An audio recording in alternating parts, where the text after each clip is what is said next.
Alex Jones is a radio host. He's on a lot of, I don't even know how many. Alex, how many stations are you on? Around 150, Howard. It's great to be here with you and Robin and the whole crew. It's crazy to be here. Been listening to you for more than 20 years. Well, great to have you on. Because we saw you on Piers Morgan. And we really enjoyed it. We loved it. I think it was the best Piers Morgan appearance I've ever seen. Well, folks liked it, and they said it was the highest ratings they've had in their entire 2-year history. But I ran into Piers Morgan in Houston a few weeks ago, and he said they're basically scared to have me back on. Why? Why would they be scared of you? I guess they're afraid of ratings. Well, he said on video, I actually caught it on video down in Houston, he said, we don't want to give you that much attention. And I'm like, no. It's having controversy on your show that gave you attention and made it the #1 story in the United States for a whole week, Piers. Well, yeah. I mean, look, the fact that you have an opinion, a strong opinion, and you're arguing with Piers Morgan, that's always good theater, is it not? I mean, as a radio guy, we know that's good theater. Sure. I mean, look, I was in a bad mood. They were kind of being jerks behind the scenes. What was it like when you showed up? What was it like when you showed up to CNN, Alex? Were they welcoming to you? They were welcoming, but I'd been in that very studio area twice before, and it was really nice. Now it was kind of rotting. The bathrooms were real dirty. Holes in it. Listen, well, I mean, they admit CNN's basically on the verge of collapsing. They've got a whole reorganization going on, but it basically had the smell of death in there and failure. And they were really angry. And then I have a little bit of a pot belly. Right in front of me, they said, look, he's not wearing a jacket, belly, and said, move him out front with the chairs. And they promised not to put victims on right before me, and sure enough, they did that. And Piers was kind of cold behind the scenes. And then I said, look, I'm going to make my points. And he was trying to run over me, so I just dominated him. You see, Piers always dominates everybody else, so I decided just to give it to him with both barrels.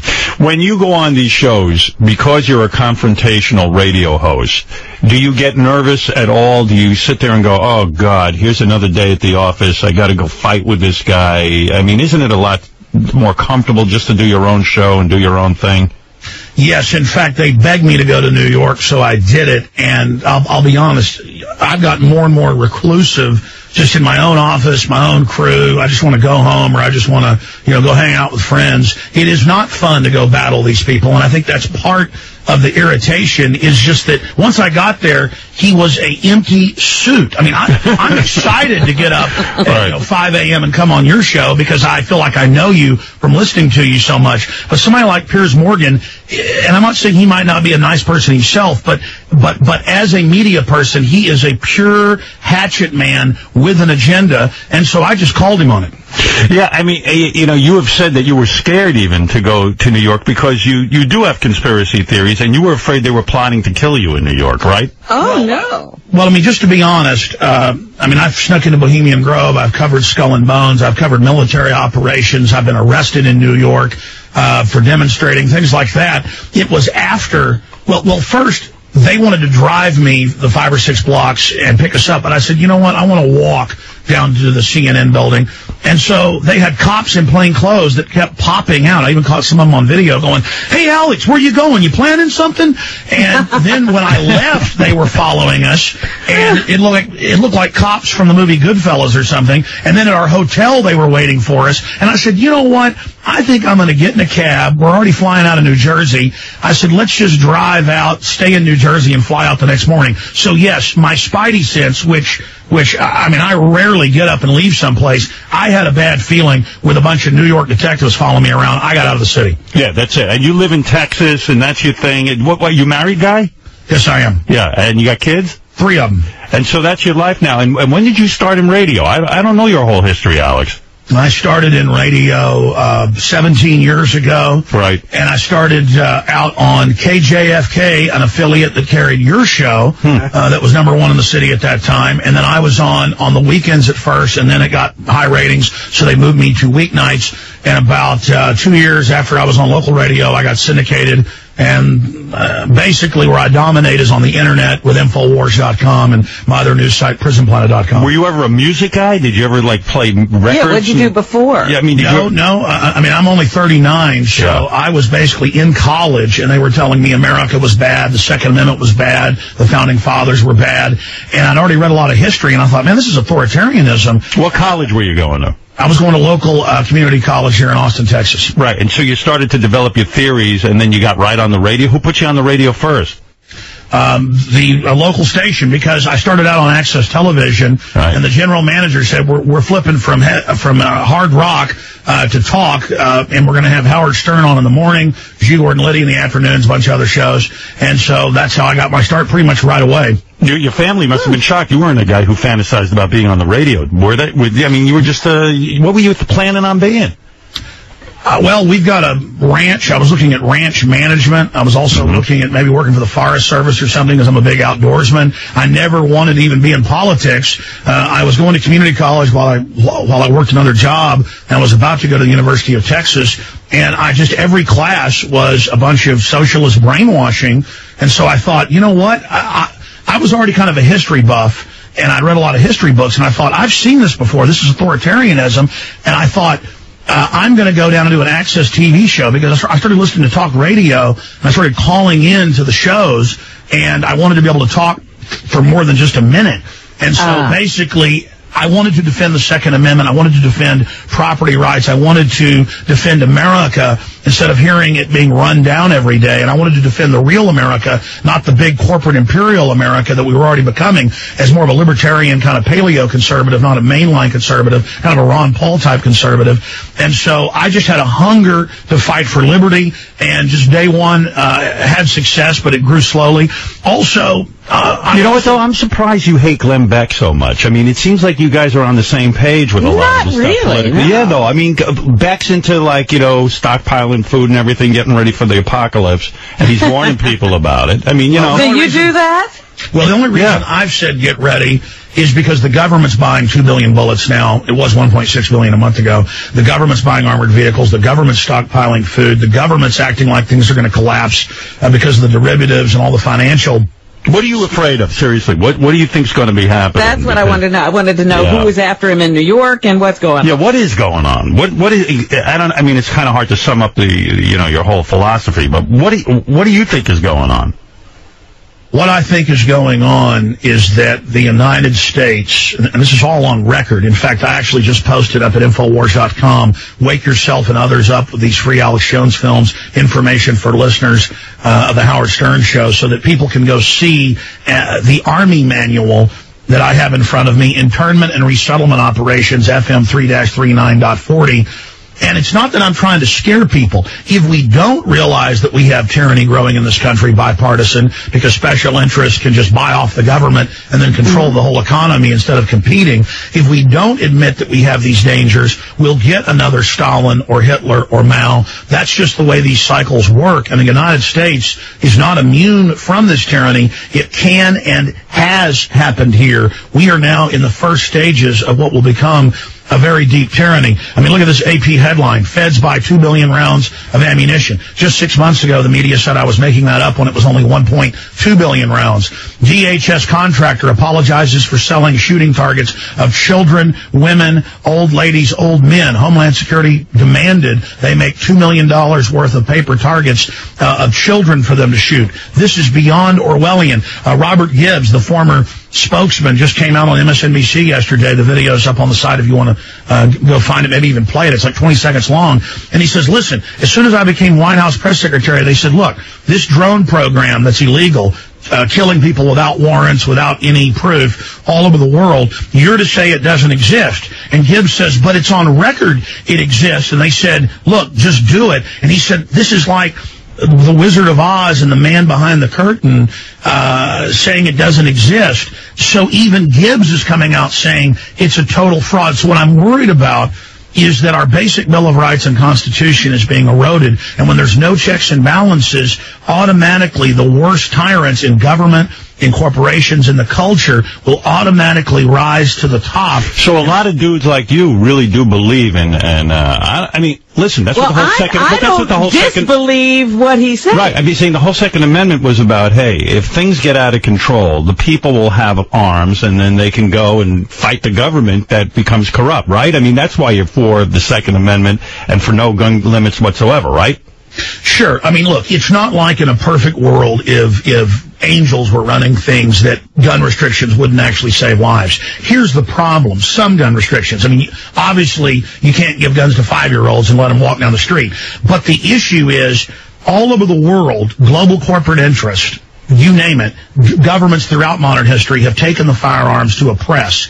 And it's in the UN treaty that they believe citizens shouldn't be able to own guns. They actually state that the state should have a monopoly of force. And everywhere that the gun grabbers are in control, like New York, like Chicago, they have total gun bans for the basic citizenry. It's almost impossible to get a gun permit unless you know all the right people. And then, the mayor and folks have their own armed bodyguard bubble, but they're trying to deny poor people that. So the issue here is they're disingenuous. They don't want the guns at the top because they want to save children. Adam Lanza tried to buy guns 5 times the month before in New Haven, there in Sandy Hook, and was unable to. The gun restrictions are for the law-abiding citizens because it's the instinct of the tyrants to always disarm people that they want to oppress. And the system's been disingenuous, and people now know, hey, you're not trying to get the guns for reasonable restrictions. You want the guns as part of an overall attack on the entire Bill of Rights. I mean, look, 5 years ago they said, conspiracy theory, the NSA isn't listening to the general public. Now they just admit they're listening to us. But, Alex, don't you lose people when, like, first of all, I love the whole Glenn Beck thing. He called you a terrible spokesman for gun rights, and you called him despicable, and you said you're sick and tired of him, he's a punk. I still think you guys are on the same sort of political bent. I don't even understand the rivalry. I'm not so sure. Why? Why are you not sure? Because he's just basically saying that, there are these laws in the Constitution, and people are trying to usurp our powers by blaming, by saying, you can keep guns out of a maniac's hands. And so we'll keep them out of everybody's hands to do that. That's not the way you make a law. And the Constitution already says you can have a gun. But exactly. Alex, don't you lose people with, although, I mean, listen, you're a radio guy, you gotta be a performer too, and you gotta hold an audience. If you keep upping the ante with, like you said, Mayor Bloomberg probably hired the mafia or undercover cops to pose as crackheads to kill you while you're in New York City, during the Piers Morgan thing.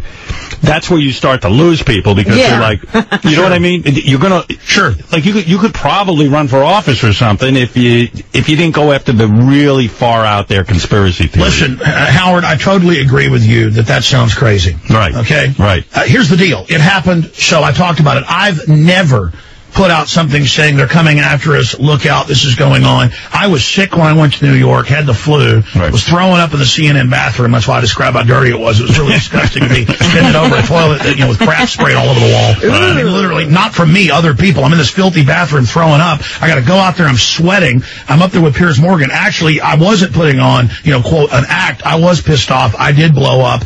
But it actually worked out. At first, people were all shocked by it, but then they said, wait a minute. And of course, I heard Robin the day after talking about it. Look, you should be mad. That's being a real American. They said it discredited me, but notice they haven't invited me back. Right. Because they don't want America waking up out of its coma and getting upset. But listen, getting back to the whole Bloomberg thing.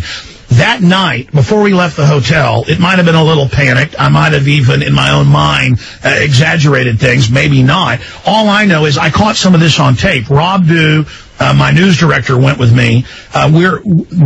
I said, man, I feel like crap. Maybe if I walk down the street, because I'm sick, maybe I'll feel better when we get there. So I'm walking the 5-6 blocks, and guys are popping out of doorways that are obviously cops, going, hey, buddy, what you planning? You're planning to do something? I'm a big listener. You think that he was plotting against you, Bloomberg? Listen, I'm just guessing because he runs the city, and they look like detectives to me that I've seen, around Bloomberg when I've been up in New York. Could they have been fans of yours? Listen, the first time I thought, man, that guy probably is a cop. It happened twice, 3 times. They knew where I was at. They obviously had the cell phone tracking systems that the police under Homeland Security can dial into and pinpoint exactly where you're at, just like your wife, if she has your phone code. Alex, do you ever think that you're paranoid, seriously? Because... No, listen, I caught it on tape. That's the thing, is that then I said, I want to be let on the mall exit. I don't want to be let out on the back door. His guys are waiting out there. And we walk out, and there's the guy turning, walking, talking to his sleeve, bumping into the wall, and 2 other guys are walking up like in a Goodfellas movie. And I said, taxi, and jumped in a cab and left. All I know is... You think they wanted you out of New York? Listen, I was arrested. It's on video in New York 5 years ago for nothing. Okay, we were down there protesting at Fox News. They had a live event. What were you protesting? We were protesting media propaganda. Okay. But the point is, I was protesting Geraldo Rivera. The point is that I was in New York. He was having an outdoor deal. We went down there, and the police came. An undercover guy on video, this is in my film Truth Rising, points at me, and they go and arrest me and almost pulled my shoulder out of its socket. Did you ever I've been in a New York jail. Did you ever ask the police why they did that to you? I mean, you were protesting peacefully, right? You weren't provoking anybody. No, you can go watch the video. You can pull it up. Alex Jones arrested in New York. Go watch it. Listen, my point is, I know when people are basically hunting you. You know when a tiger is crawling on its front paws about to pounce on a gazelle or something. Okay? You know that, and you know when cops are on your butt planning something, they had a look in their eyes like they were planning something. You know the difference when cops have just got you staked out to see if you're planning something, and the difference when they're acting really aggressive and bugging their eyes out at you like they want to tear your head off. And my instinct was, get the hell out of here. You think they don't want you? Now, do you think you're safe in Texas? Is that why you broadcast from there? Listen, I go out. I've snuck on military bases to cover urban warfare drills. I snuck into Bohemian Grove. I, go out there without bodyguards and do all this stuff. I'm not normally a timid person. I'd gone in. I'd gotten my Piers Morgan interview. I had the flu. So when you're dizzy and puking, do you feel like going to jail? Are you in fear for your life? Not generally. I mean, I'm in fear for my life when I drive to work. That's the most dangerous thing in this country, right? Is automobiles. But listen, let's just be specific here. I'm bold. I'm the opposite of fearful. I was off balance. I was sick in New York. I was going off pure adrenaline, and that's why. I mean, imagine, Howard. I'm sure before you've had an event or some big thing you've got to do. You're a consummate professional. Have you ever been sick before and had to go on air? Yes. And we're kind of an asshole? Many times. I'm not kind of an asshole every day. I mean, no, you're not. But when you're sick and have to perform, yes, you tend to be almost even more focused. Yes. And pissed. Yeah. It's funny. Some of my best shows are when I'm really sick. Exactly. Right. So again, I mean, sure, I had the flu. I had 102 fever. I mean, did I overblow? Cops follow me around? Yeah. But the point is, it happened. It's on video. Okay, just type in. I mean, we actually caught 2 of them on tape. But listen, how you doing financially, by the way? I mean, you're on 140 stations. You got to be making serious money, right? I do make a little bit of cash, and that's why I've got around 50 crew members and news people, and I don't know how many square feet, like 14,000. No, it's more. It's like 18,000 square feet. And you put the show on the internet as well? Absolutely, sure. I mean, I'm on XM, on 166, and it's a little over 150 stations right now.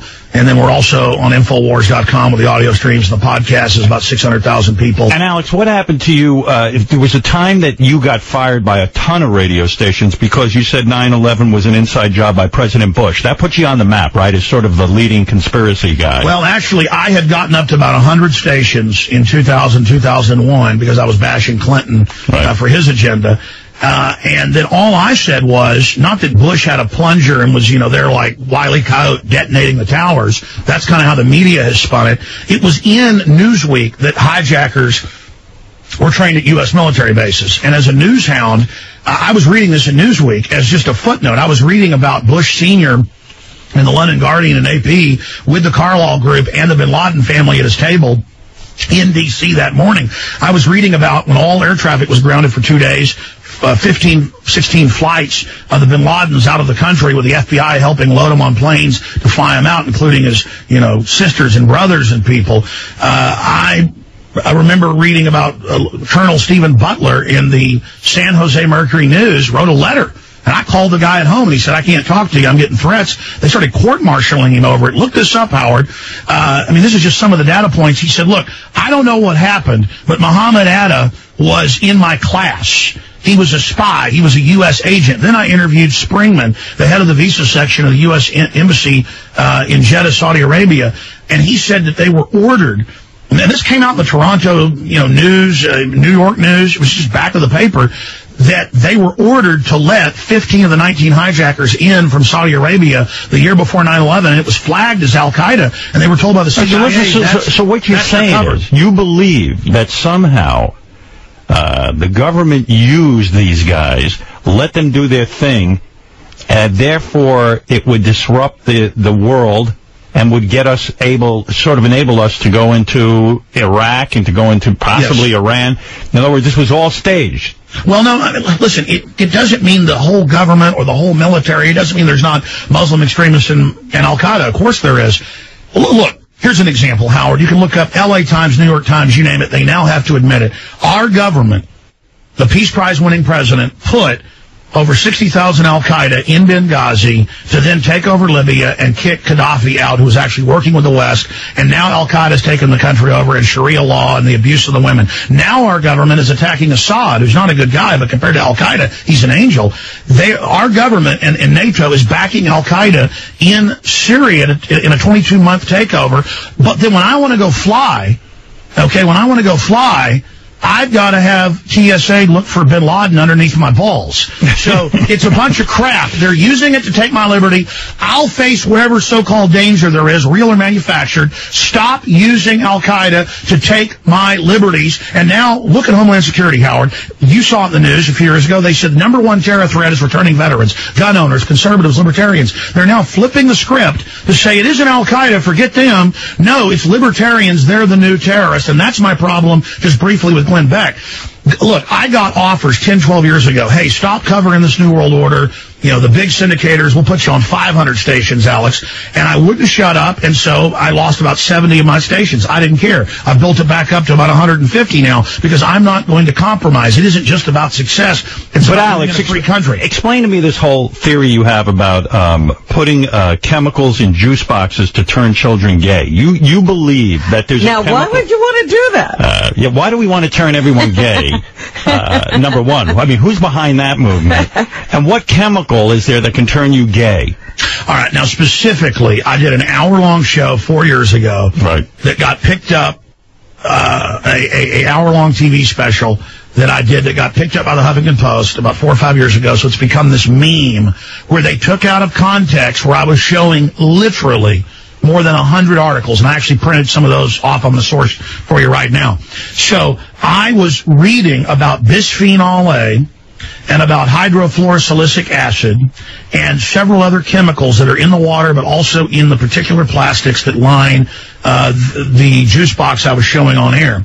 And I said, in this whole hour-long breakdown rant/news, while I'm showing all these articles and major studies about how the fish are becoming bisexual, the frogs, the amphibians are becoming bisexual, how the fish are committing suicide because of the Prozac in the water, the shrimp are committing suicide. Folks, if you think I'm joking, just type in shrimp committing suicide. That is pretty funny, shrimp committing suicide. Folks, I'm not joking. Look, I swear to God. Sometimes, Alex, bisexual fish. Yeah, sometimes I think you see the humor in some of this. I do believe that. Yeah. No. It's so crazy. I laugh at how insane it is. But this is crazy. So you think, because there seems to be... don't you think that your arguments are so far out there? Because you don't have to get that far out. Although I got to tell you something. When I went to summer camp, there was a known thing that they would douse us with a thing called saltpeter. Now, I'm not kidding. And so you know what saltpeter is? You saw them doing this, Howard. I didn't see them doing it.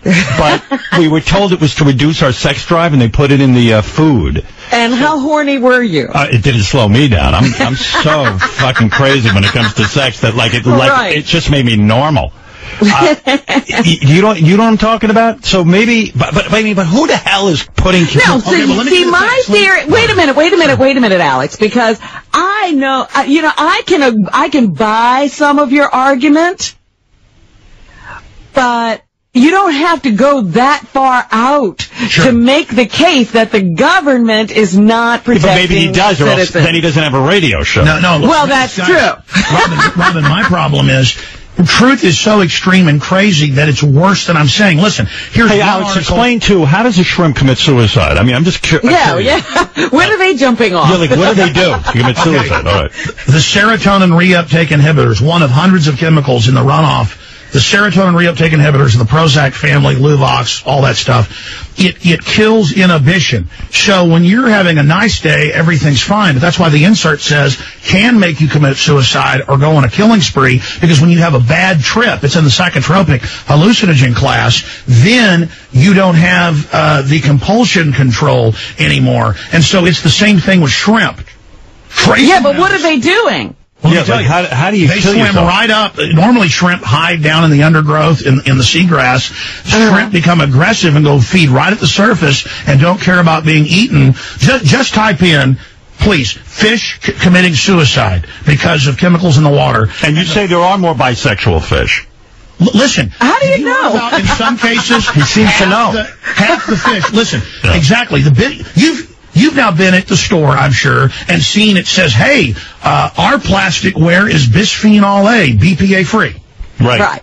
Okay, because of my work and countless others' work and mothers caring about their kids, they are, by law in Canada and Europe, removed bisphenol A, one of just dozens of these plastic chemicals that are, quote, estrogen mimickers. And what the Huffington Post didn't report 4 years ago when they made fun of me was the rest of my video. They clipped out that short clip where I was saying, why is breast cancer up 3,000% in the United States? And why are we leading the world in it? And I showed studies that bisphenol A hyper-feminizes women. That's why they're going into puberty now at 6, 7, 8 years old, having kids at 10. Instead of 14 being the average puberty, and that it makes males feminine, women hyper-feminine, and then accelerates the aging of the cells in the mammaries and other sexual cells that are generally the ones that end up developing cancer. So a 30-year-old woman at the cellular level has the breast DNA of an 85-year-old woman. Bisphenol A is killing women. My grandmother is almost 90. She's got breast cancer. But what about young women?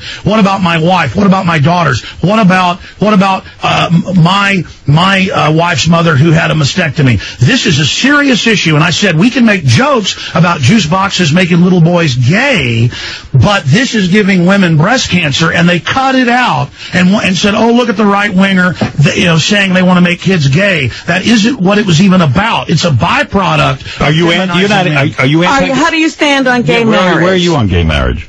I don't care about it. Well, listen, I'm a libertarian, so I think people should be able to do whatever they want. Yeah, right. Good. Okay. What happened when you went to... So this is not a homophobic thing. What happened when you went on the show The View? Was it a disaster? I didn't see tape of that. No, it was great. I mean, I took it over. Right. But, I mean, what's the point? They wanted to basically make fun of Charlie Sheen when I was on there. Right. And, is he your buddy?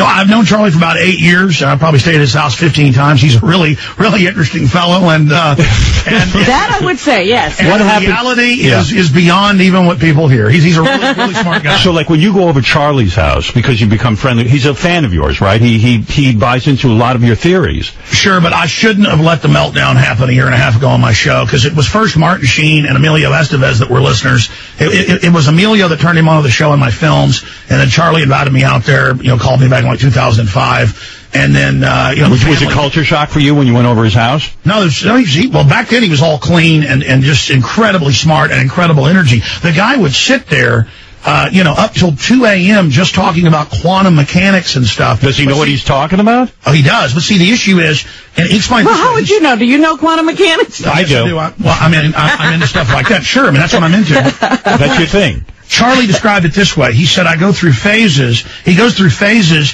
where he goes and rents an industrial telescope to be able to, shoot video with the Department of Defense telescope of geoengineering going on. And then he goes through a thing where he's studying ancient manuscripts. And then he goes through a phase where... Yeah, but maybe he's like... 7 hookers a day. Yeah, right. Were you ever there with the hookers and saw that whole thing? No, I was just joking. Did he ever try to do drugs with you?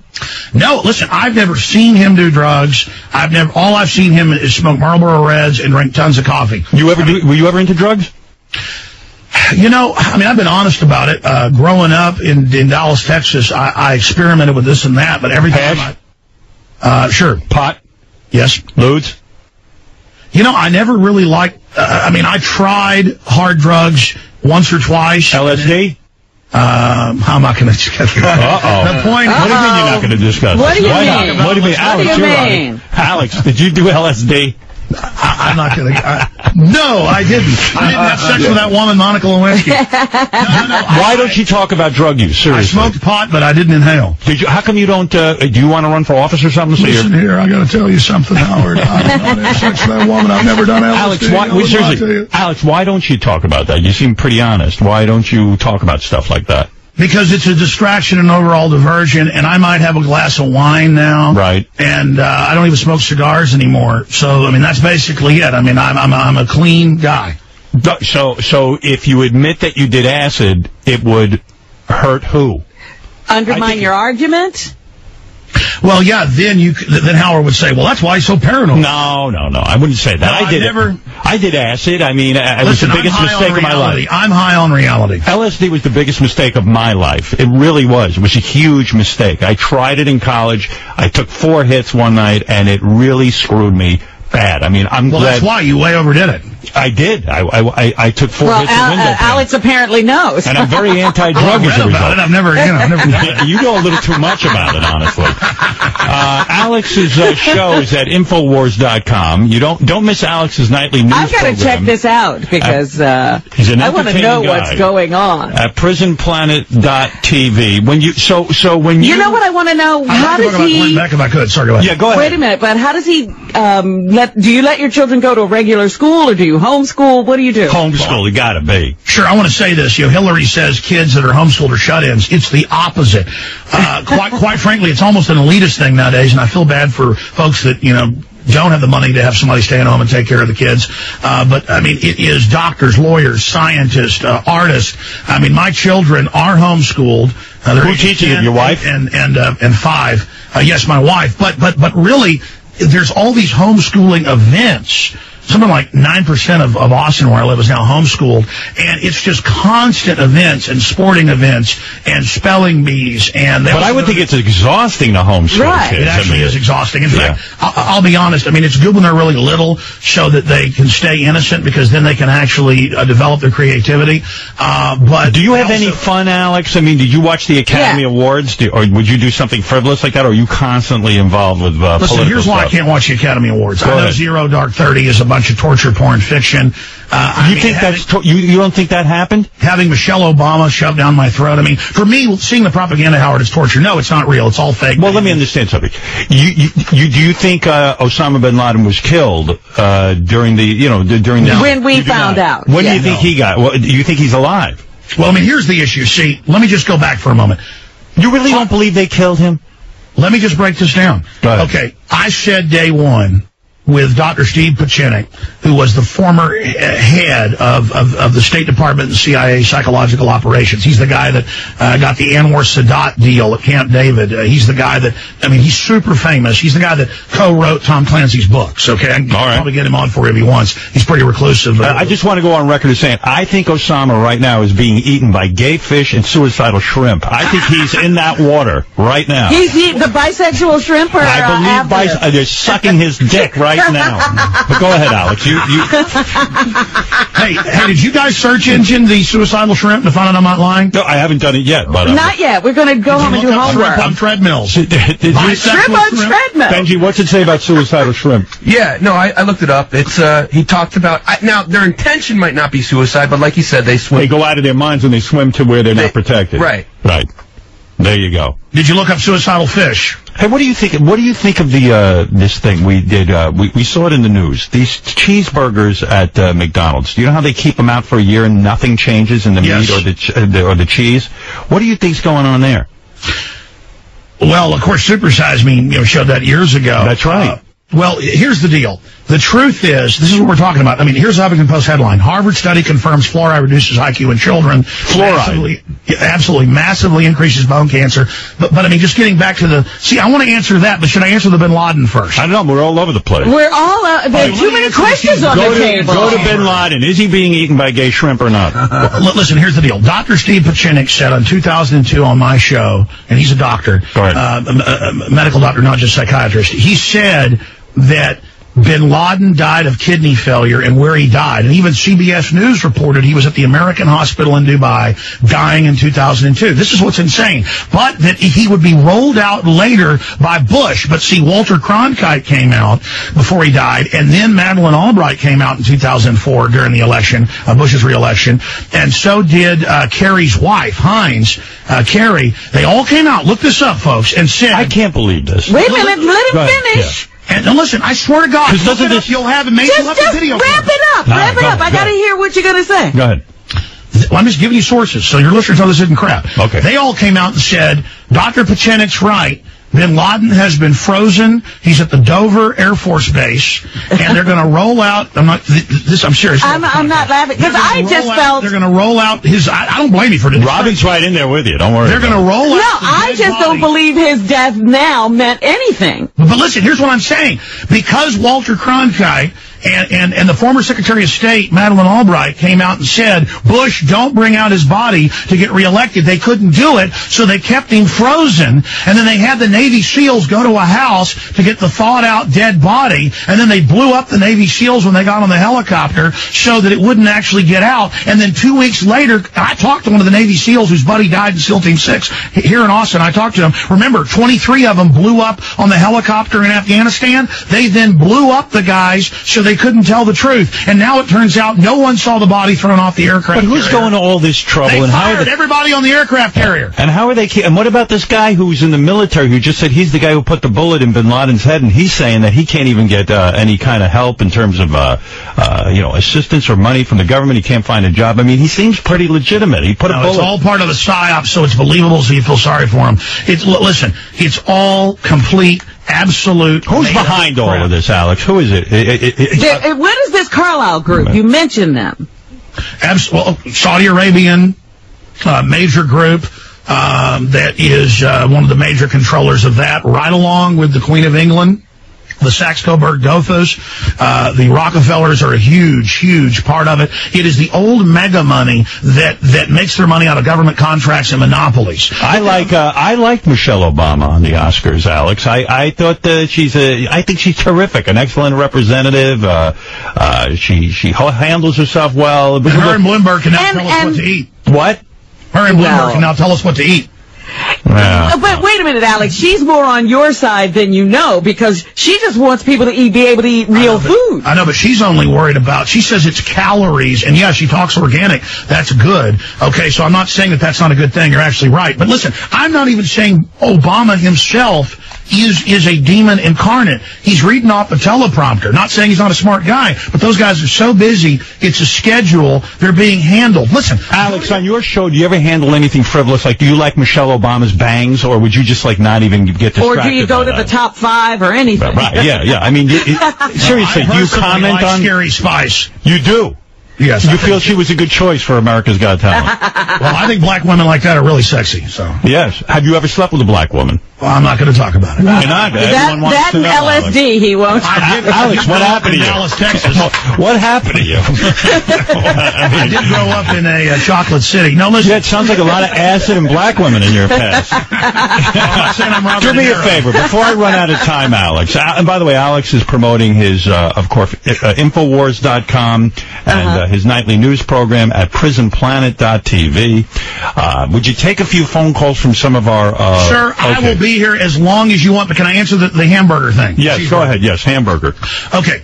Again, I'm not going to say this on air because it's so outrageous. I want you guys to search it. This is something that predates even the FDA. the Food and Drug Administration, they were allowed, and the big secret in food over the last 100 years, that if you called something a food additive, you could add addictive and toxic things. A lot of things that are toxic, like aspartame, are also addictive, which they now admit it's causing type 2 diabetes. CBS News just last week. So what is McDonald's? It's not just McDonald's. I don't want to just single them out. Just type in one ingredient. McDonald's adds silicone to McNuggets. Now that's gross. You're talking about silicone. Well, you never tasted silicone. Silicone's good. I won't eat that shit. Well, listen, silicone is a foaming agent. They fry liquid plastic and you eat it. Everybody knows what that does to you. So the truth is, it's so adulterated and designed to be able to sit there for a year so they can still cook it, and so no one could ever get food poisoning. It's been irradiated. By the way, so many additives. You've got to be right about that, because how could a hamburger sit on a shelf just for a year and not change? I mean, it's outrageous. It's mummifying your colon. Yeah. Well, and why do they do it? Because it's just cheaper, right? No, they do it because they want to create homes for the shrimp at the bottom of the ocean. They need to mummify your colon for a home so the shrimp can live in them, the gay shrimp. Isn't the whole plan to kill Wait a minute, Alex. I'm listening to you. I'm trying to understand. Isn't the whole plan, according to you, to eliminate 80% of the population so that this new world order can take over the planet?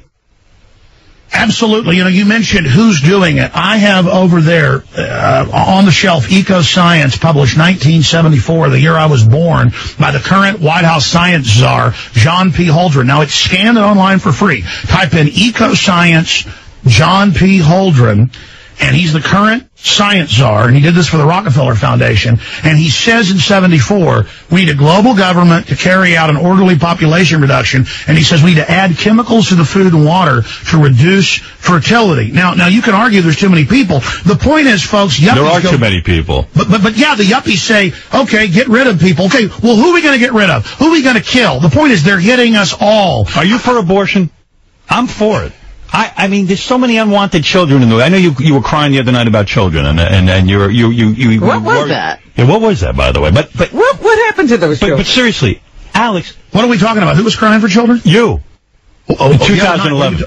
I heard the tape. We played a tape of you crying over some children. I don't know what the hell was going on. Well, I have actually cried for real sometimes. But listen, here's the issue. On the issue of gay marriage, it should be a state issue, as Ron Paul has said, and the state shouldn't even be involved, period. And on the issue of abortion, they carry out abortion for population reduction. And again, I'm going to say it. Margaret Sanger, you can pull up her writings, university writings, scans of the letters in the National Archive, where she said, we're going to pose as liberals so that blacks trust us. We're going to hire black doctors and preachers to sell them on a welfare state, to take over the black community and break up their families so we can abort them. And they abort fully 52% of blacks since Roe v. Wade in this country. So, again, we're talking about blacks. So you're against abortion or you're for it? I'm asking people. Okay, I can hear the argument of, it's a woman's right, or she got raped, or whatever, her first trimester. I'm saying there's too many people on the planet who are unwanted and unloved. I'm against abortion because those are humans, and they're even aborting people, Howard, up to 9 months. Babies. 9 years. I'm for 9 years. I got to tell you something. There's so many unloved, unwanted children. And by the way, most people who are for, the abolition of abortion, they don't give to charity, and they don't sit there and take these children. They're not adopting these children. They're not adopting these children. Sure. They just want more children. It's a nightmare. Let me ask you this. Because once the children get here, who's taking care of them? Sure. The Journal of Pediatrics last year called for killing kids up to age 3. Thank you. Howard, are you serious? Are you going to actually shoot 3-year-olds in the head? No. I'm not going to do it. We have people who do that. No, I'm for abortion. I'm not for 3-year-olds being killed. I'm for abortion. No, but here's the deal. Yeah. These are the arguments. And again, there's always arguments for it. You can argue on both sides. The problem is medical tyranny started with abortions, and then it started with the mentally ill, and then it started with the handicapped, and then it went to everybody in a place called Nazi Germany. Aren't you for amniocentesis, and if the child is Down syndrome or something, aren't you for the abortion? Well, here's the deal. The state has even been pushing to make people have abortions. Did you see where they made that 9-year-old? That's not answering the question. Hey, but what about you? I'm talking about. I mean, amniocentesis, okay? Your wife gets pregnant, you do it, and you find out the kid has horrible birth defects, it's going to have a miserable life, lots of health problems. You would get an abortion, right? I mean, you would advocate that. I would. Why should a child suffer? But then it's going to be if the child has a cleft lip, and then if they have a club foot. Well, okay. Well, no. We can fix that. Come on. We can fix that. I don't know. The eugenicists are talking about the government screening stuff and saying if you're aggressive, where they say the child could be mentally ill, and they call being aggressive and loving liberty mentally ill. Hey, Alex. Official psychology well, see, manuals. this is where you know, because now you're saying, well, we couldn't trust those people to tell us the truth. Hey, do you believe in aliens? There is this conspiracy. We have this guy Riley on it. You know, he believes in aliens. Do you believe in aliens? Do you believe that there is life on other planets? How would I need a raise? I can't do this voice. Can you hear a clip of him? I could actually imitate him. Can I hear one? Look at her. Look at him. But wait a second, Alex. It's all too easy. Do you believe in aliens? Do you believe alien life forms were here? When I left you, I was but the learner. Now I am the master. All right, take a few. Hey, was your father a dentist? Conflict. Yes, Alex, he is. Is he proud of what you're doing, or does he think you're nuts? My father, who's well-read and study history, he said, yeah, you're right about a lot of this, but our government's not that bad, and it's going to be okay, and things will work out. That was him 17 years ago. Now he's like, oh, my God, it's all real, it's horrible. And what's really got him freaked out... He's less trusting now. But, Alex, are you really getting anything done? I just want to... Listen, it doesn't mean I have all the answers. I just want to get people thinking. I want to get people talking. I want to get people to not be cookie cutter and to think outside the whole left-right paradigm. And that's where I'm different than Glenn Beck. Here's my issue with Glenn Beck, okay? Glenn Beck behind the scenes, and I know you went through this too, Howard, because I've read your book and watched your film and have listened to the show whenever I get a chance driving in the morning, for 20 years. Here's the issue.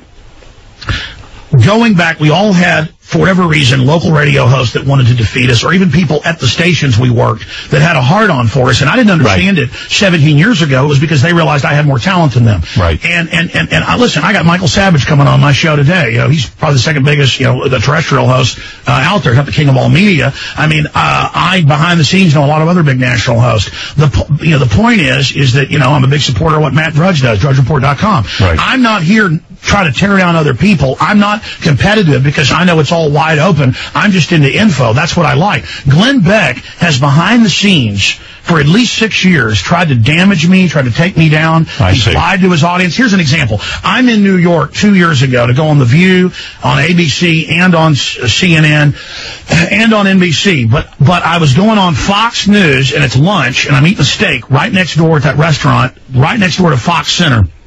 And I'm supposed to go on not one but two different Fox shows, and the producers come over, and a well-known Fox personality, and goes, I really got to apologize. I've been on Fox many times, probably 15 times before that. They said, we really apologize. Let us get your lunch. And I'm like, don't worry about it.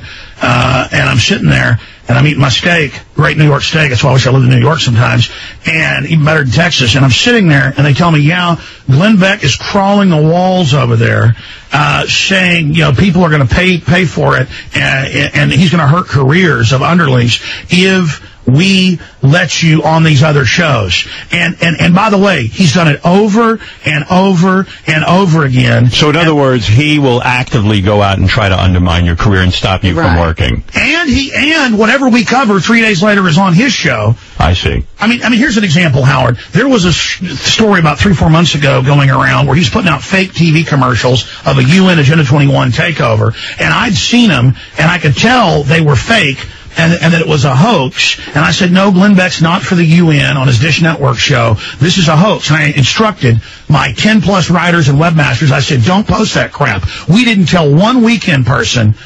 One person, they posted it. I saw it, called him and said, what the hell is that? It was up 32 minutes.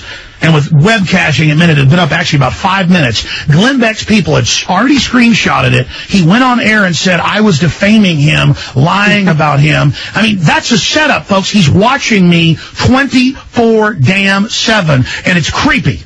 Yeah, and wouldn't it be weird, like, if, let's say you're right about everything, the world, goes pretty much away the way we know it, and you and Glenn Beck are the only two guys left because you guys have been, stockpiling food and everything. It would be crazy. Can we come over to your place? Yeah, we're gonna get down there with you. So, now, there is a conspiracy theory out there that you yourself are a CIA agent. Have you heard that one?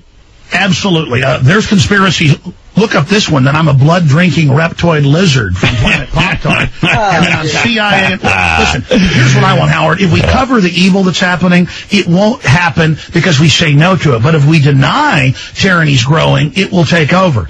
Okay? And so, yeah, of course, that's the problem. The government and the mainstream media have been caught lying so much and shoveling such pure crap at people for so long. How many guns do you own? Well, let me just finish this point briefly. Go ahead. I mean, it's so important. It's so important. Go ahead. They've been caught lying so much that now no one believes anything, and so they think that I'm a blood-drinking gay lizard who is all... I'm not joking.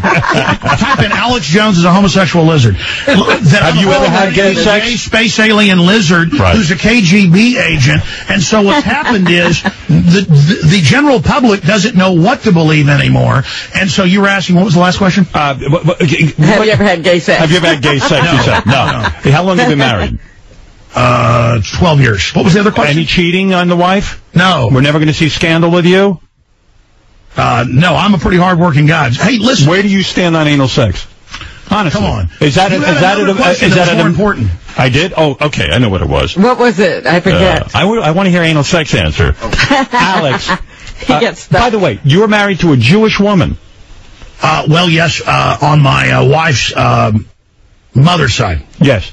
And do you buy into any of those conspiracy theories that the Jews are behind everything? Well, let me explain this. That's why he married one, Howard. Right, smart. Important issue. Yeah, why not marry a Jew and get in on all of this? Listen, this is not an exaggeration. Right. If you go online, you will get more results for Alex Jones, Mossad agent, Alex Jones Jew, for me than you will Benjamin Netanyahu. Right. I'm not kidding. The Nazis and all of them. I'm not exaggerating. I am like the #1, I'm actually proud of this, most hated person by Nazis worldwide for whatever reason. I don't even really know. I wonder why. I mean, I think I cover some of the conspiracy topics that they want to hijack and run. Yeah. And the fact that I'm not letting them take over the debate really pisses them off. How many guns do you own? That was the question. Can I just finish the Jewish thing? Okay, go ahead. I mean, I'm not going to be rude to the show. No, go ahead. I'm fascinated. Keep going. Well, no. Listen. Yeah. Here's the deal. Every group has mafias in it. And there's a Jewish mafia. There's a Muslim mafia. There's Irish mafia, Italian mafia. And so what's happened is some of the Jewish interest groups like ADL and others, they've gone way too far, demonizing people that criticize what, like, oh, Bernie Madoff's corrupt. Oh, you're anti-Semitic. No, Bernie Madoff's a crook. Like Ken Lay, who's not Jewish, is a crook. Are we saying people of the English lay, now you're saying British are bad. You're racist. You don't like Ken Lay or this or that. They use it as a way to divert people off. So certainly there's plenty of corruption. Certainly they try to use the anti-Semitic label to demonize anybody who is standing up for the Palestinians. All that kind of stuff goes on. But separately, experiencing the fact that because my wife's part Jewish, then they go, well, that makes your kids little hook-nosed Jews. We want to kill them. And that's all over the web. They want to kill my kids. So my issue is the nastiest people I've run into, I've got to say, are the Jew-obsessed folks who, by the way, think no one can be successful unless they're Jewish. So now they say, I'm Jewish, and I've never had any success from working hard. I've been successful because the Jews have done everything for me. Right. Well, that's what I thought. Finally, how many? I'm just interested in your gun collection. What is your favorite gun, and how many guns do you own? Okay, my favorite gun is a Barrett 50 caliber. Go ahead. To give you an idea, I bought a Barrett 50 caliber for $5,000. It's now worth $20,000. How good a shot are you? I mean, if you really had to, be tested in terms of your accuracy. Do you go to the range and all that stuff? To me, the range is the scariest place to go. There's so many maniacs I used to go to the range all the time, but no more. Well, I go out to my buddy's 12,000-acre ranch right outside Austin. So you can go shooting outdoors. Yeah, my friends, one of them's a famous rodeo world champ, and the other guy's a country music singer. The Steiner brothers have a really nice ranch. We go out there, we can shoot it a mile away with 50 calibers, and with a Barrett 50 cal, it's handheld artillery. In fact, go to Infowars.com. I'll post up there some of our gun shows we've shot. Have you ever had to pull a gun out on anyone? No, I haven't. But expanding on that, I didn't want to sound too wild. I have more than 50 guns because here's the deal. They've all gone up in value. I bought, when I was about 18, the first gun I walked in and bought, that I bought at a Walmart, was a Ruger range rifle. It's basically like a wood-stocked M16, but semi-auto. I bought it for like $250. It's now worth over $1,000. So it's an investment for you. For me, but I've never sold any of them. I literally, most of my guns have doubled, some have tripled, some have quadrupled, and I've got them distributed, all over the state, basically, and it is a big part of my nest egg. And also, yes, But when you first bought that gun, what was the purpose? You just like to shoot, or you're interested in guns? What's the deal? Kill the hippies. No, we have a lot of wild hogs on our ranch.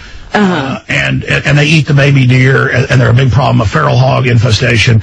And so I bought that because I was working my way through school and college, wasn't getting a lot of help from my parents, just so I wanted to work on my own. Your father's a dentist and he didn't help you out for college? He helped me out a little bit, but not much. What is up with that? That's awfully cruel. Listen, I went into sales right away out of high school. See, I was making good grades in college, but I was successful because I was. But the old man could have helped you. He's got. And he was only going to community college. Yeah, it's not that expensive. My dad did buy me a green Mustang on graduation. He did. All right. Well, that's more important. Absolutely. When did you lose your virginity? It seems to me you got married very young. You haven't had a lot of time to screw around. So. Okay, well, I'll talk about that. Good. All right. Yeah. I'm a stud. There's a theory that you have only had sex with your wife and you never had sex before that. That was the conspiracy theory. I don't think sex is a bad thing, but I don't think I've ever even talked about this. You were a stud in college? I was a stud in high school, bro. No kidding. Football player? I did play football, but I wasn't that good. Ever have a threesome? On acid? Actually, my wife. Were you ever on acid with a threesome? I'm not going to answer any of these questions. With black girls? With black women and Jews? Did you ever have a threesome? Seriously? I don't particularly like threesomes because I like to. So you had them? I like to pay attention to what I'm doing. How old were you when you lost your virginity? That Vulcan mind meld that goes on. How much of a stud were you? How old were you when you lost your virginity? I was 12. No kidding. To a teacher? No. It was a 15-year-old girl down the block. Look at you. God almighty. Well, see, here's what happened. I remember... Look at you. That sounds like child abuse to me. No. I remember when I was like 10. Oh, no, it's not bad when you're actually little and it's somebody your age. But the point is, listen, here's the issue. I agree with that. Yes. Listen, here's the issue. Let's just all be honest about it. I'm a red-blooded American, and because I played baseball, just locally in golf and stuff in the neighborhood, we grew up in an upscale golf course area. I hung out with all the older kids who were like 15, 16, 17, and I heard them talking about all their girlfriends, and then the kids my age would lie about all the girls they'd had. So I thought I was behind the curve when I was like 12. And then, you knew what you were doing sexually at 12? Yeah, what did you do? It's like a duck to water, man. Wow. Are you over 6 inches? Fish to water. Do what? Alex, are you over 6 inches? I'm not, I can get the job done. Really? Where are you on porn? Are you for? You must be for porn. You're a libertarian. I don't really like it because I think it. I think it takes from the reality. I like the visceral. You don't masturbate at all? Not really. No. Really? I like the real thing. No kidding. Nothing like the real thing, Howard. Once in a while, it's fun. No. Look up. You always tell people look up babysitter porn on your porn. There's something you can look up. No kidding. But my issue is. Look at you. My issue is 12 years old. That's fascinating. Yeah. And so you were the aggressor. You got the 15-year-old. You got the older woman. No. She seduced him. Yeah, no, that's what happened. I learned the joys of older women at that. How did you know? Did she guide you through your coitus? I didn't need to be guided. Really? Come on, it's like riding a bike, man.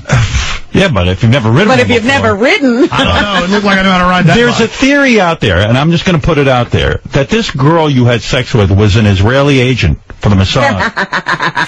I'm not kidding. I've read it, and I know it. Listen, Alex, you're a lot of fun. Alex Jones is at the Infowars.com. He has a lot of information. You can see. And we don't know where this information comes from, but he has a lot. But I'll tell you what. The guy mixes it up. He does his thing. He certainly presents it well. He loves provocative radio. I'll tell you what I've learned. I've learned there's gay shrimp. I've learned there's bisexual fish. I've learned that Alex Jones had sex at 12 years old with a 15-year-old. Lest anyone think he's not a red-blooded American, you're out of your mind. Well, he has made love to black women, Jewish women, and probably took LSD. And probably took LSD. But Conspiracies. Actually, I'm actually a virgin right now. It was all a lie. It was all a joke, Howard. I was pulling your leg. I was going to get to a bunch of calls, but... Well, wait a minute. Wait a minute. Coming up, but you know you want me to stay. Well, I do want to... Shut up and have quick answers. Let's do a couple. But wait a minute. One concern I have is when people just stir and stir and stir controversy, yes, it really doesn't do anything. And if you really are serious about this stuff, you have to do something about it. Look, he's doing a radio show. He's got to keep... So you believe he's just entertaining? I believe Alex believes what he believes in, but I think he also has the pressure of being an entertainer, and he has to keep coming up with stuff. That's not my point. If it's true what he's saying, he's entertaining. How would anyone know what's true? But... what? He claims that he's researching. Well, you know what? Whatever. Alex, let's take a couple of phone calls. Sure. All right. Let's see what people have to say. Let's go to Johnny O. Johnny O, go ahead. What's up, Howard? How are you doing? All right. Johnny's a listener from Louisville, Ohio. Go ahead, Johnny. Okay. I am actually a super big fan of Alex Jones. He has some really interesting theories. The only thing, Alex, that I can really disagree with you with is some of your thoughts and theories on the Georgia Guidestones. I've actually visited the Guidestones. What are those, the Georgia Guidestones, Alex? Fill us in on that. It's something Ted Turner secretly paid for there in Georgia, calling to keep the world population below 500 million. That's a 90-something% reduction. So you think Ted Turner... What's a guidestone? Georgia Guidestone. Ted Turner has called for world government to forcibly reduce population. No. When you look at shit like that with a negative connotation, Alex, then you are going to have... Let me ask you, is that your Christian background coming out, like, when you think of that stuff? Listen, I do love God. I do have a relationship with God. I do have a spiritual side. You believe there's a personal God that you're going to meet when you die? Listen, the universe is wide open. Did you see the big German studies and MIT studies finding that it appears reality is a simulation and there's something holding it together and that it's organized? I mean... we haven't seen any studies, by the way, Alex. Stop asking us if we read study. We don't read anything. Rob and I are empty vessels. Listen, brother, let me tell the guy something. People who say there's too many people, you could argue that, but hey, are you going to kill yourself? Here's my deal. What does it mean? What does it mean? Hey, there's too many people. Everybody's saying that. Start blowing your heads off. Right. Well, no, we're for the people who are here. We want to just keep everyone else off the planet. All right, let's go to Hansy. Oh, Hansy, Hansy, you must love Alex. You believe in every conspiracy, right? Right. I know. I find a coincidence that my show is postponed and then this guy gets to come on this week. See, there's a conspiracy. Yeah.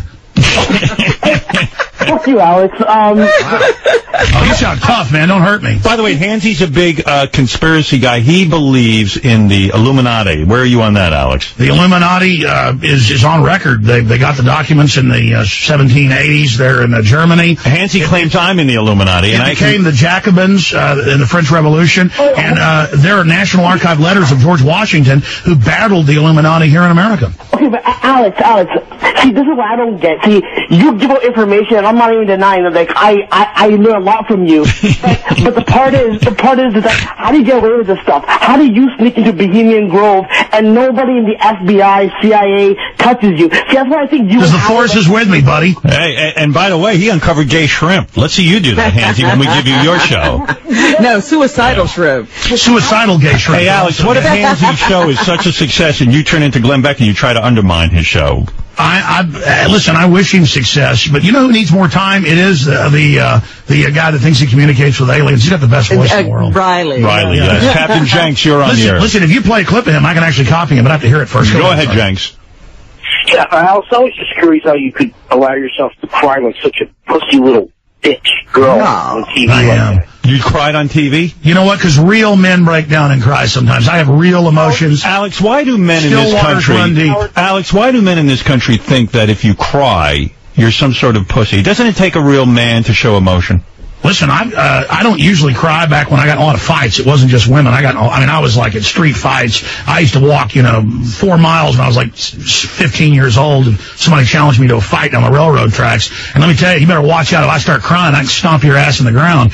Are you a good physical fighter? I'm a little out of shape now from just sitting there all the time, but yeah, I'm a badass. Yeah, and you've beaten up guys? Yeah, I put people in comas. You have? Whoa. Is that documented? Where can I read that? Well, it's all sealed and given already. All right, Just joking. Okay, I'm not tough. Right. This guy would kick my ass in a minute. Everybody that talks about being tough's a wimp. Captain Jenks, you've never cried? No, I cried, but not on national TV like that. You know, I'll play for him and let him. Well, I don't even know which time was this that I was crying. Is this the tape that I played earlier? Oh, my goodness. The children, yeah, that one. Well, let's see if I have it. I don't think I have it. Captain Jenks, I'm shocked at you. Yeah, let me see. You wanted that, Howard. Here, Alex, I'll play it for you. You gotta watch the video. It's unbelievable. Hey, Bapa Booey, you thought I was going to come on here and be mean to Howard. I'm not. I like real people, man. You're a little Hey, man, I'm keeping it. Crying like that. Oh, come on, Jenks. I was crying like the guy in Deliverance. I can't find. Squeal, piggy, I'm here, you squeal. All right, here it is. This is you crying, Alex. Here you go. And then last night, God just showed me so much, and I couldn't even talk. And I do not even feel worthy to be here bringing you this information. And it just absolutely brought me to a place I've never been. Where God just really says, you want to see the evil? Here it is. Feel it. And to feel what the children are feeling, God Almighty.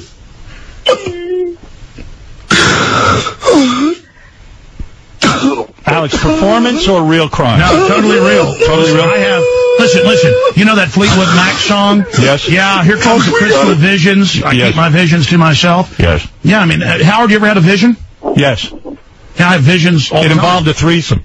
Wait a minute. You have visions all the time? What is your vision, Alex? What's the last one you had? Well, I mean, no, what is a vision? No, just incredible epiphanies times 100 where you have amazing understanding, but also things open up, and it's called discernment, and then you... When you can actually study history and evil and also look into the spirit of evil and then look into what the spirit of evil is doing, that is a vision and an understanding of the globalists and the snuff. That happened to me on ayahuasca. That's right. That happened to Robin. I don't need to take ayahuasca to go to that place, but go ahead. I got to tell you, Alex, I've learned a lot this morning. I do have to wrap things up because, we do take breaks, but I got to tell you. Do you go to one of those big mega churches? No. No, I don't go to church. Where do you don't go to church? Establishment BS. You know what I'm startled. I'm startled that Alex is a big Scary Spice fan and actually excited about her joining AGT. That's amazing. That was the biggest surprise of the morning. I didn't know where you would stand on that. I didn't know. What? So you don't go to church at all? You just do your own thing? I have a relationship. I can feel the spiritual energy.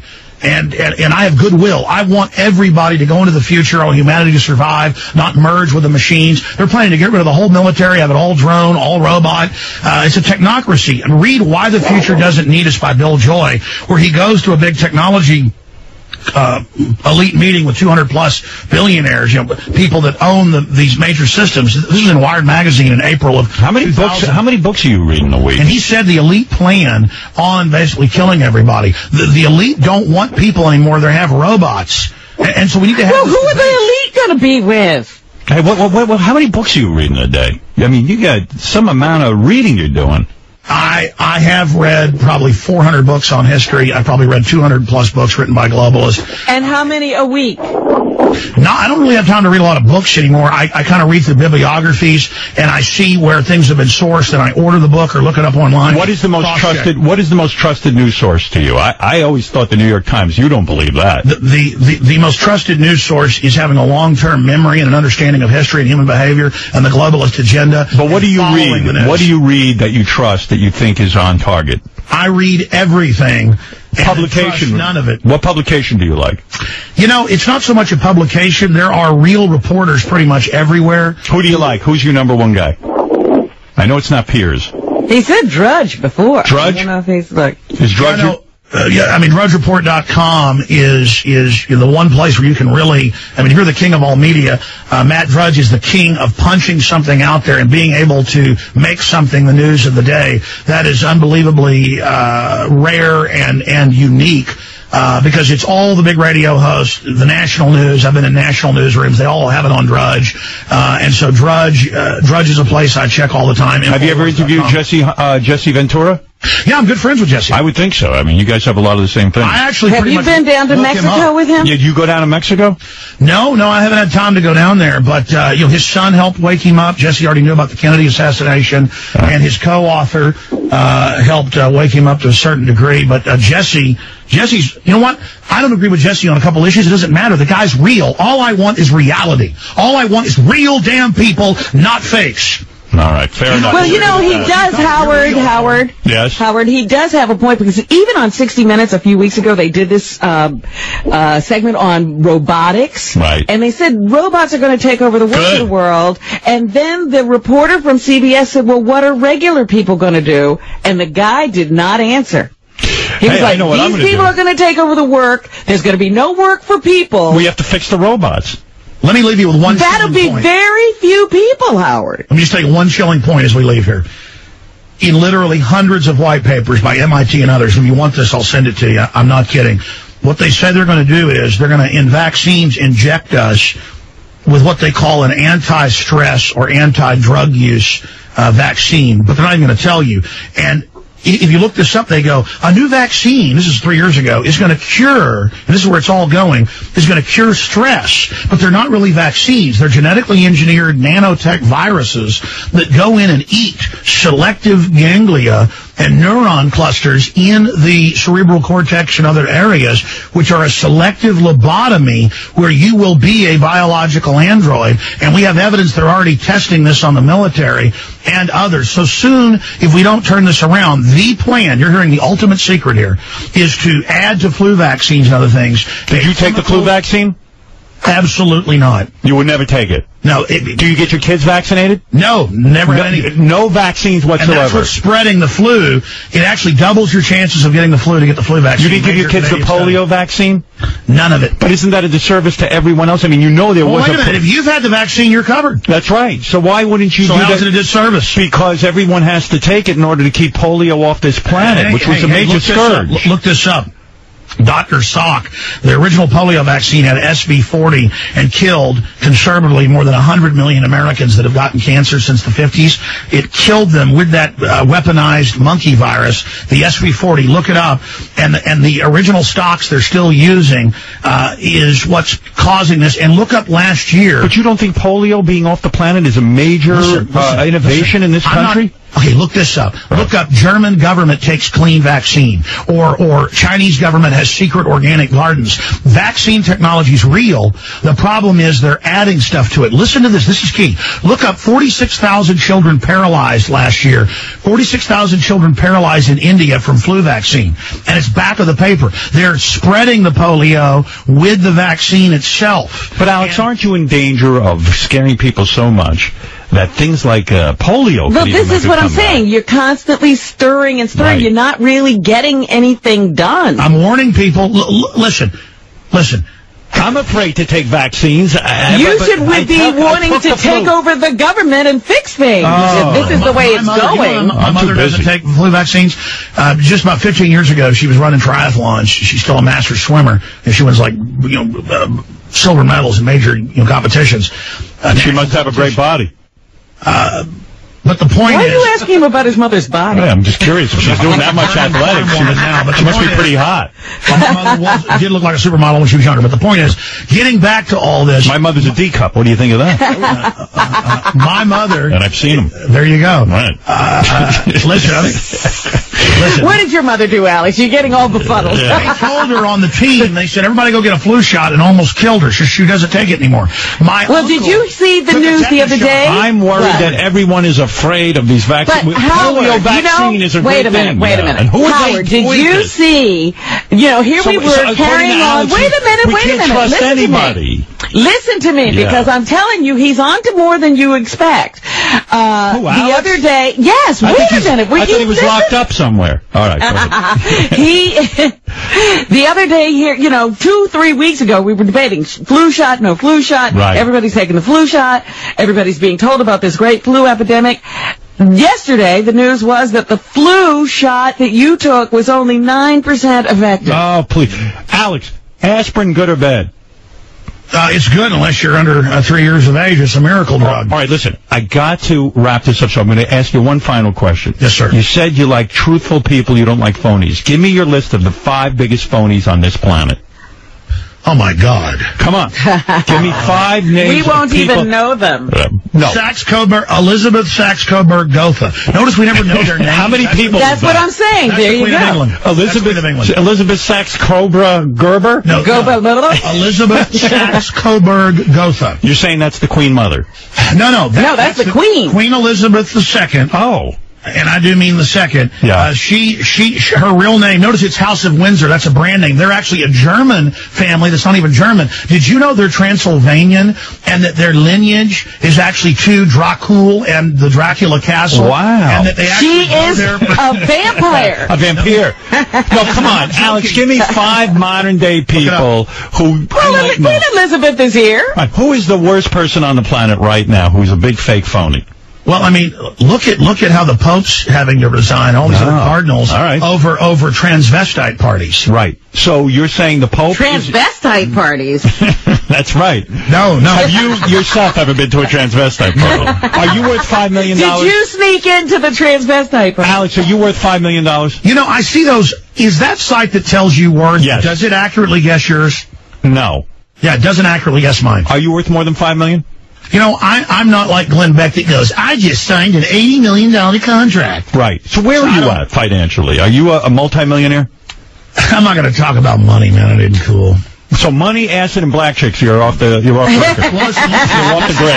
Let's just be clear here. Yeah. You know, I mean, I've got a big ranch that our families had that they got in a Mexican land grant in 1830. You know, but I don't really come from what you call a rich family. Didn't you pay $800,000 for that ranch? No. I can't even buy anything for that. Anyways, the point is that... I was going to say, where's your ranch? In a swamp? It's at the CNN building. All right, listen, Alex, we've yented it up for an hour and a half. You know, they're doing, what's that ink blotter thing they do? Rorschach. Yeah, they have like shit all over the walls, like a Rorschach painting. What do you mean they have shit all over the walls? He said that Piers Studios are falling apart. Yeah, but let me tell you. Okay, I've been in there a couple times before, very same floor, been on Joy Behar, you name it. Been to CNN multiple times before. It used to be all glistening nice. Holes in the carpet, light bulbs burn out. Everybody looking freaked out because they're running out of money. You're saying? But listen, let me tell you what happened. So I'm sick, and I'm like, oh my God, the flu! I got to throw up again. So they put me in this green room. And I go in there, I'm like, is this on purpose that they put me in a bathroom that literally had, like, diarrhea projectiled across the wall in some type of, who was the art guy that splattered all the paint? Pollock. Yeah. Yeah, but is this like black crap, green crap, brown crap? So it's like a Pollock painting. This is shocking what you're saying. Listen, so I walk through, because here's how it works. You've got on one end a green room and a TV set and, you know, a picture of Fareed Zakaria on the wall. So then I walk through the makeup areas. I'm there about an hour early. And I want to go see the other green room because the Kennedys haven't shown up yet in Dershowitz. So I walk in, open up that bathroom. It's filthy. So I was going to get mad. I was like, did you put me here in purpose? Because I'm not a neat freak. But, you know, I thought there's no way they put me in a room with feces all over the walls, you know, on accident. Okay, so then I was going to get pissed because I was, you know, I had the flu, I was angry, I was stomping around, you know, just going on adrenaline, and I go, and it's dirty too. So then I go out and go down the hall because I'd been in there before, you know, a few years ago, back when I still smoked cigarettes, I snuck in the common bathroom and smoked a cigarette. I'm just joking. Anyways, so I went down to the common bathroom, and it was dirty. So I was kind of doing an inspection, kind of like you check the kitchen, and I'm telling you, that place is a sinking ship. Wow. Now you've blown the lid off everything. Listen, Alex, I gotta go. Check out Alex Jones. There's more. There is? Watching Wolf Blitzer, and you know the Situation Room. It's all. Did you say Wolf Blitzer shit all over the walls? Listen. He has a white floor on Situation Room. Next time you're watching, watch the white floor. And used to it was all glistening white. There's like black and brown spots and scuffs on the white linoleum. Look carefully how threadbare they are. When you watch CNN, you'll see the rotting. It's a rotting carcass of propaganda and garbage. Howard and Robin and all of you and Bapa Booey. See, I was nice. Thank you, Alex. Thanks for having me. Why wouldn't you be nice? Well, of course. What's the agenda? He's like, I'm telling you, Howard. I saw his email. He's a nice guy. He goes, this guy is a Morton Downey Jr., and he's going to come on there and try to show you up like a jerk. I'm telling you. No, Howard. Gary was like, I was excited to have you on. After I say on Piers, I go, I got to get this guy on the air and talk to him about it. I was a fan from the first time. I'm a fan of Bapa Booey, so I want him to be my friend now. Good. He can come produce your show. Check out... Fascinating, I'll tell you that. He's a very fascinating guy, Gary. And, Gary, don't worry. I'm not letting you go over the Alex show. You're going to stay right here with me. I don't think I can pay him what you're paying him. That guy makes more money than I do. Check out Alex Jones at Infowars.com. And don't miss Alex's nightly news program at PrisonPlanet.tv. Alex, thanks for coming on. Howard, it's been amazing. Hey, will you come on my show? I know you're too busy. I'm way too big for your show. You need Savage coming on today. You need 100 more markets. No, yeah, I'll come on one time. Yeah, when I'm promoting something, I'll come on. When you got a booker, hey, you'll get big response on my show. All right, Alex, I'm there. All right, take care, bro. All right, take care. Alex Jones, everybody, checking in for an hour and a half. Yeah, couldn't get him off the phone. Learned about bisexual fish and shrimp that are committing suicide. Oh, my goodness. Well, fascinating. We're laughing as these conspiracy people, are telling us that all of our rights are being taken away, and pretty soon we'll be androids. All right, listen, I do have to take a break. We'll be back right after these words. Among the things we have to accomplish before the end of the show today, we will let the Iron Sheik talk about why he's upset that wrestling was dropped from the Olympics. It's probably part of the conspiracy. That's right. And then I've got about 50 things to play you, and then Robin will do the news. We'll be back right after these words.